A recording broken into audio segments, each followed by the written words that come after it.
প্রত্যেকটা জিনিসকে সংবিধানের দোহাই দিয়ে খতনা করার চেষ্টা করা, নাই করে দেওয়া, আহত করা, নিহত করা, এই কাজটা যে করে যাচ্ছেন, এইটা দিন শেষে আপনাদের জন্য মঙ্গলজনক হবে না। আপনার এই চোখের ছানি যে পড়েছে না, ক্ষমতার ছানি, এই ক্ষমতার ছানি জনগণ একদিন সার্জারি করে ফেলবে, অপারেশন করে ফেলবে।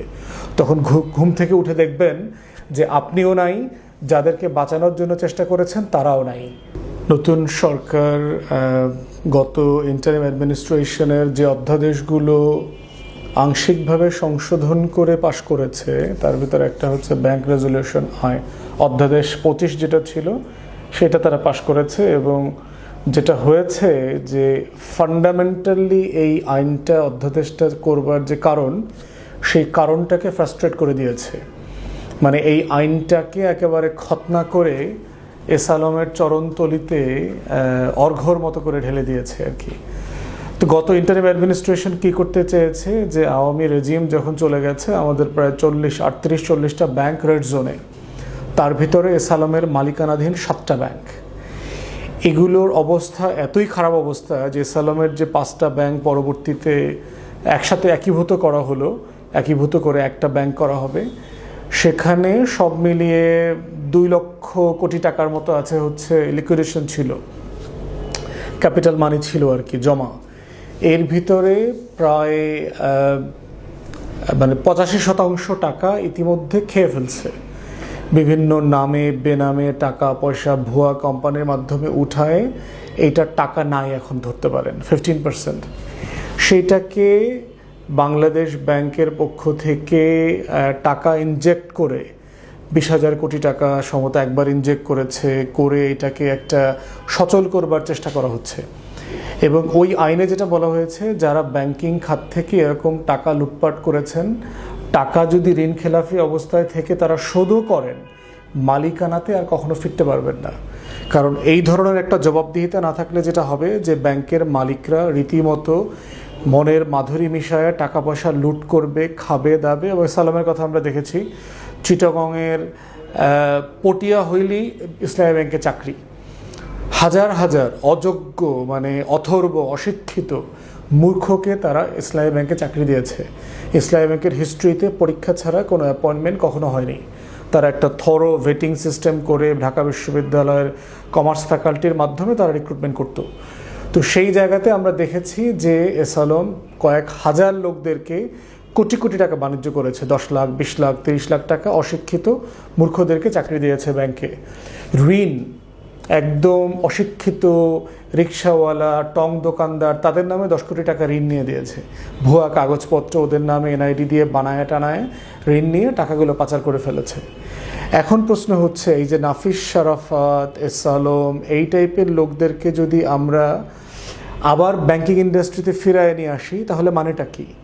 গত জুলাইয়ের গণ অভ্যুত্থান, নতুন রাজনৈতিক বন্দোবস্ত, সংস্কার, ব্যাংকিং খাতে শৃঙ্খলা ফিরায় নিয়ে আসা, এ সবগুলো তো অমূলক হয়ে যাবে। তো এখন শুধুমাত্র তারা যেটা করেছে, মূলধনের 7.5% সরকার ঠিক করে দেবে, এই টাকাটা ফেরত দিলে সে মালিকানাতে ফেরত আসতে পারবে। অলরেডি তো জনগণের টাকা সে লুট করে নিয়ে গেছে, এই 7.5% তো ওই লুটের টাকা দিয়ে দেবে। এখন তো টাকা নাই, সরকার নতুন করে আবার ট্যাক্স পেয়ারদের টাকা থেকে এই টাকাটা দিয়েছে। তাহলে এই টাকা থেকে সে আবার লুট করবে না?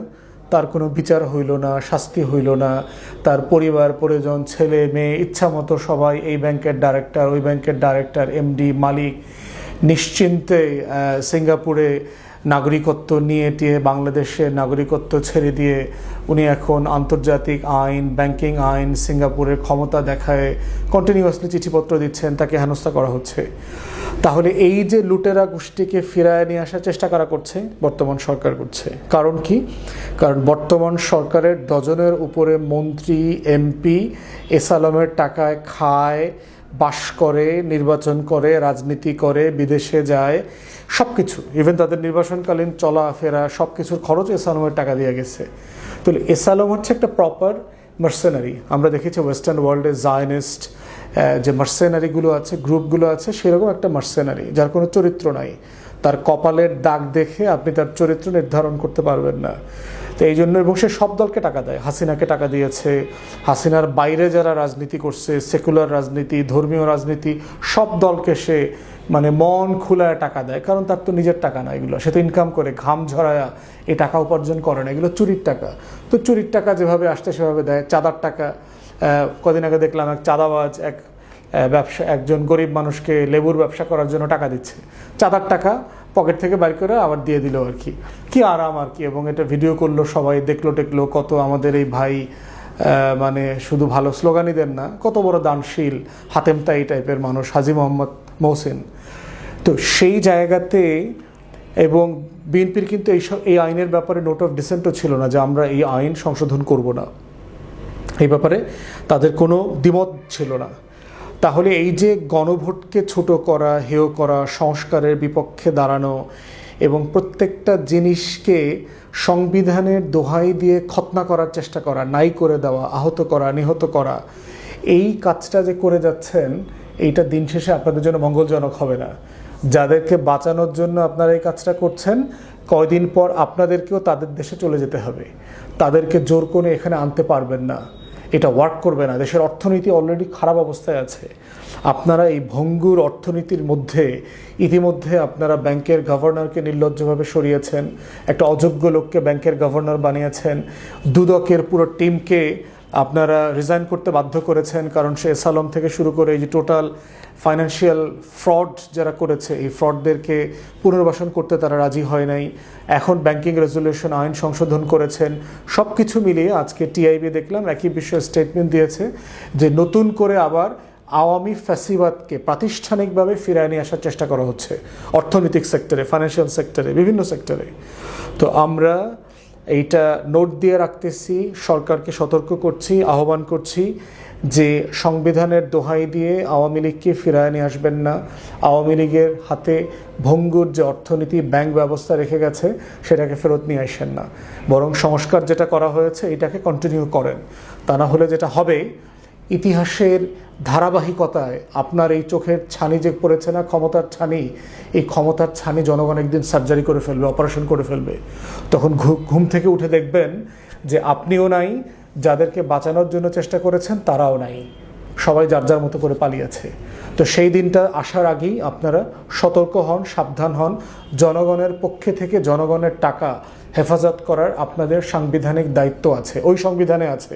কিন্তু ওই সংবিধানের দোহাই দিয়ে আপনারা প্রত্যেক দিন জনগণের সাথে করা শপথ, ওয়াদা ভঙ্গ করছেন।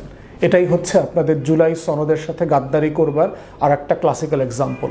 যে সংবিধান দিয়ে আওয়ামী লীগ যেভাবে প্রত্যেক দিন মুক্তিযুদ্ধের কথা বলে, মুক্তিযুদ্ধের চেতনাকে ব্যবসা করে, পুঁজি করে মুক্তিযুদ্ধের অধিকার, মুক্তিযুদ্ধের আকাঙ্ক্ষাকে ধ্বংস করে দিয়েছে, আপনারাও জুলাই সনদের কথা বারবার বলে এই সনদের যে এসেন্স, স্পিরিট, এটার যে ধারণা ছিল তার প্রত্যেকটাকে ক্ষতিগ্রস্ত করছেন। দিন শেষে আপনারাই সবচেয়ে বেশি ক্ষতিগ্রস্ত হবেন। অতএব সময় থাকতে ফিরে আসেন। ধন্যবাদ।